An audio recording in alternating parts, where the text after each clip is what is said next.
Hello, this is Paula Jasmine Gonzalez, and I think today I want to talk about wrestling, my wrestling experience. I don't think that many people will ask me many questions, and soon my friend is going to be releasing a little bit of a documentary. But I want to dig more into what got me into wrestling, how I got started, and when I began, and how different was it back then when I started.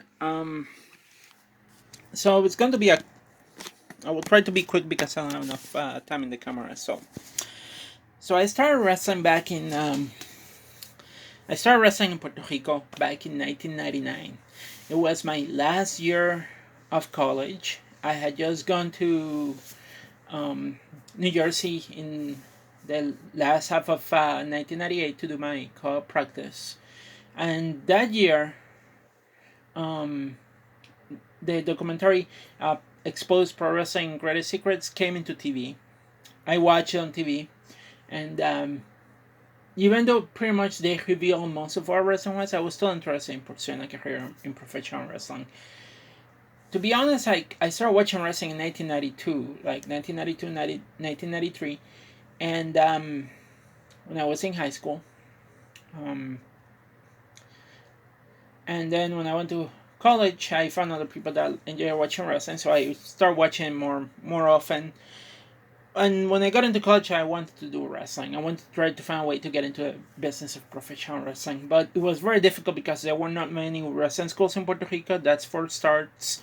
Um, it was very secretive. I think I got lucky in 1998 or in 1992, where I found a school in Mayagüez.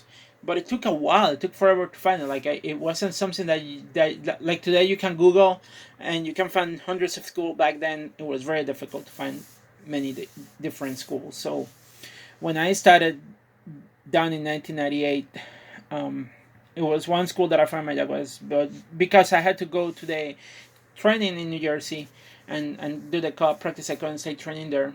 So the wrestling training, my beginning of wrestling, got postponed. Um, so it was in my last semester in college. I was driving to Mayagüez, which is in the west coast of Puerto Rico, and I was driving on road number two.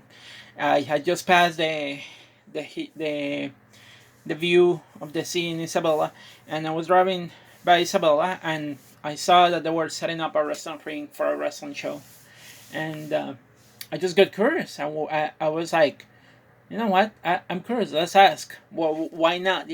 What's the worst that can happen? So it was the first decision that I made on my own as an adult to do this. Um, so I turned around my car and I stopped and I asked them if they trained, and they told me to come and train there